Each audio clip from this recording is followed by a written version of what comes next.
تحذير: ممنوع الدخول للقلعة بعد غروب الشمس.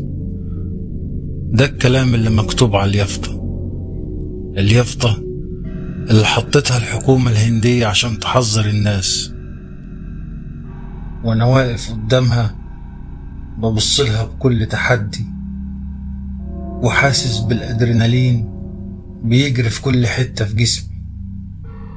باقي على الغروب 10 دقايق، وانا وصديقي الهندي راهول مصممين على الدخول عشان نعيش مغامرة جديدة. نسيت اعرفكم بنفسي، انا عصام، يوتيوبر مصري، بروح اماكن مهجورة ومسكونة وبصورها، بس المرة دي انا واقف قدام اكتر مكان مرعب ومسكون في العالم. انا واقف قدام قلعة بنجار في ولاية راجستان في الهند.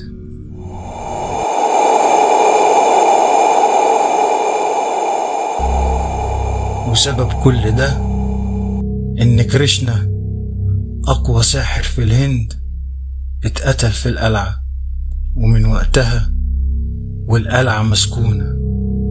القلعة حرفيا معزولة عن العالم، شكلها من بره كئيب. ولما دخلنا مشينا في طرقة طويلة فيها ممرات وأوض على اليمين والشمال، وانا مندمج وبصور اللي انا شايفه. سمعنا صوت خطوات جاي من ورانا. لما لفينا ما لقيناش حد.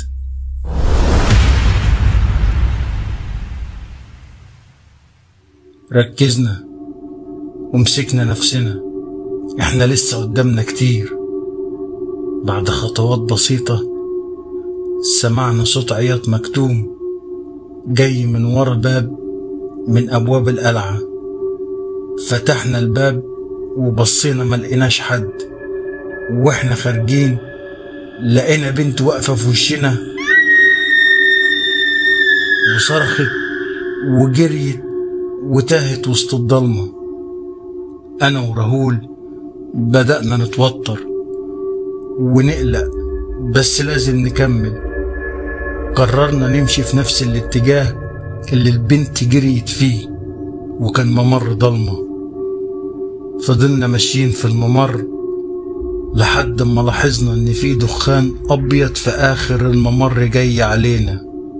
في وسط الدخان كان في خيالات كتير بتتحرك، لكن كان في عين ثابتة وبتبص علينا.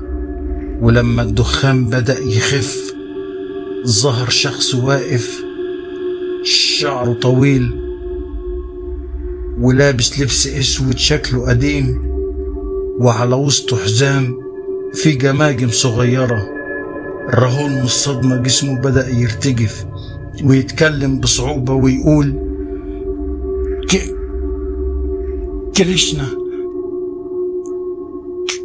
كريشنا ما ماتش، كريشنا لسه حي.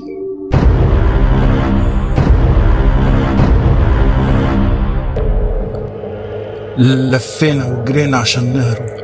لقينا الممر انسد بجدار ما كانش موجود قبل كده. صرخة مرعبة، ولقينا نفسنا واقفين قدام كريشنا وهو بيتمتم بكلام مش مفهوم، وجسمه بيتحرك يمين وشمال، ونجمة خماسية بتترسم تحتيه ورموز مش مفهومة. ومسكني من رقبتي ورفعني في الهوا. يا رب يا رب يا رب.